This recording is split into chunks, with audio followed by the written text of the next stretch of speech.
Got Eibach drop springs. Just finished modifying the sway bars. What I did is, nobody tells you this, you got to go ahead and swap out these end links. These are here for off of a 2000 to 2006 GM SUV. So I bought these on eBay. You can get a kit that gives you these. They're offset. They come in here. That pitches out this way, and I'll show you the passenger side when I roll on over that other side. But the other thing you got to do is you have to relocate this mount right here. I don't know if you can see it or not. This is in the way. But what you do is, it's mounted here. You unbolt it.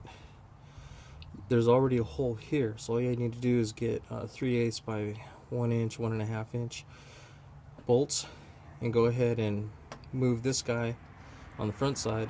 Just go ahead and place that in there. But you have to drill a hole up in here.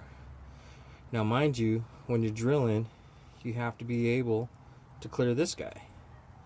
Otherwise, you're not going to be able to go ahead and get the nut on over the bolt, or the length of the bolt may go ahead and strike that. So you'll be running into trouble. Make sure that you're offset enough to the right to go ahead and make that hole, clear it, reattach this mounting point, and you shift the sway bar over. So you figure that's about a good 2.5, 3 inches or so. Then all I did is I just went and got a bunch of washers, spaced them in between so I can have even spacing, because I wanted these end links to go ahead and be upright as much as possible. You go ahead, you get a spacer up in here. These guys here are 3/8 bolts, so the factory ones are 1/2 inch. So I just went ahead and made sure that I got 1/2 inch in here, just so that it would go ahead and have enough grab so it wouldn't go through the bolt hole, because if you go 3/8 it'll go right through it.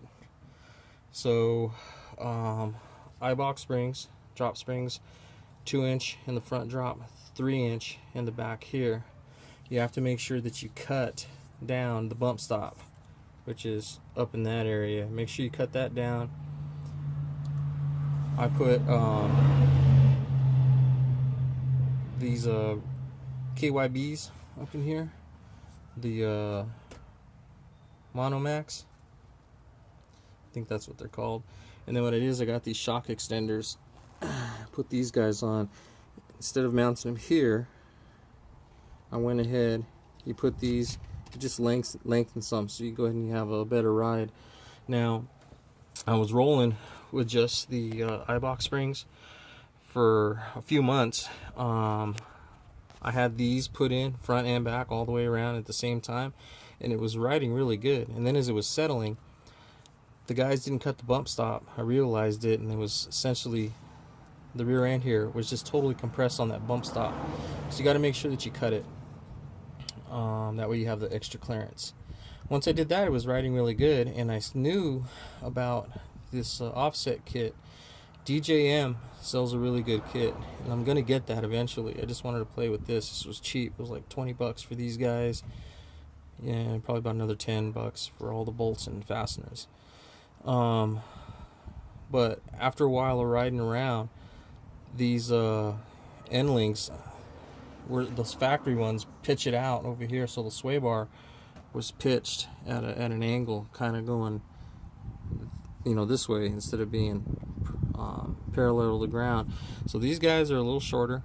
They pitch it up a little bit higher. But I've been having it like this for the last 2 days and just been fine-tuning this, and the ride is incredibly noticeably much better. It's smoother, it's tighter. I guess, you know, once it was settled and the way the pitch of the sway bar, it was just kind of throwing the whole back end was kind of swaying like this. Granted, these things are probably worked over. They're probably tired, and with the added stress, it probably didn't help things much. But this in itself, if you're gonna put these drop springs in, you got to make sure that you check the forums, look around, shop around. Guys have been bad mouthing the Eibach. I'm really happy with the Eibach. I use them on everything. Been using them since the 90s. This, great shocks. Use these extenders, and you should go ahead and have a much better improved install. The DJM kit goes and has the trailing arms repositioned down here. It comes up, since it's lowered, the trailing arm is raised up here, so it brings it more in line this way, more to factory. So I'm gonna go ahead, probably get those guys. If I can't use these that I have on here, it does include another part that works with both the trailing arm extension and the shock extension, and then these offset end links, they're S curve to go ahead and shift it over. Real easy job. Only took me a couple hours to go ahead and do these mods and kind of figure it out. And it's, like I said, if you don't want to spend a couple $100 for the whole kit, I got these for like 20, and then another $10 for the hardware here. Maybe rinky dink, but for me, it'll go ahead and work for now. Like I said, I already went and felt the improvement. Now I got some Moog end links that I'm going to put in the front. I'm going to go ahead and the spacer that comes on the end link, I'm going to shorten that about 1 inch and change those guys out. They come with polyurethane. So between the front and the back, this thing is going to ride, I think, much better. And like I said, they don't tell you that stuff in the forums. So you see everybody showing about, oh, I got my 2.3 drop, I got my 3.5 drop, but they didn't tell you all these little extras doing there. So I hope this helps you out, because I was looking for it and I couldn't find jack. So let me go ahead and roll over to the other side. This is the driver's side, and it lines up like that. I'm almost done. I gotta put the lock washer and the nut on this side, and I'll be done. And we'll roll over to the other side.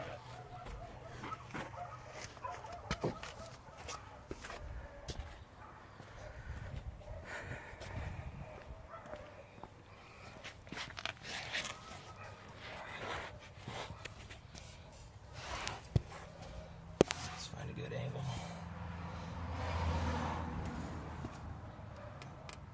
There we go. You can kind of see. So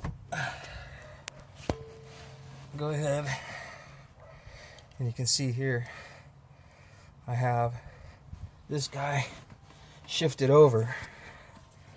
You have to have it shifted over, because what will happen is this sway bar, if you don't relocate it, it'll hit the panhard bar bracket, which is here, and it comes up about right here. If you leave it in the stock position, when it's lowered, it'll slam right up into it and it'll snap if you use these shortened end links. The stock ones, they're all pitched down.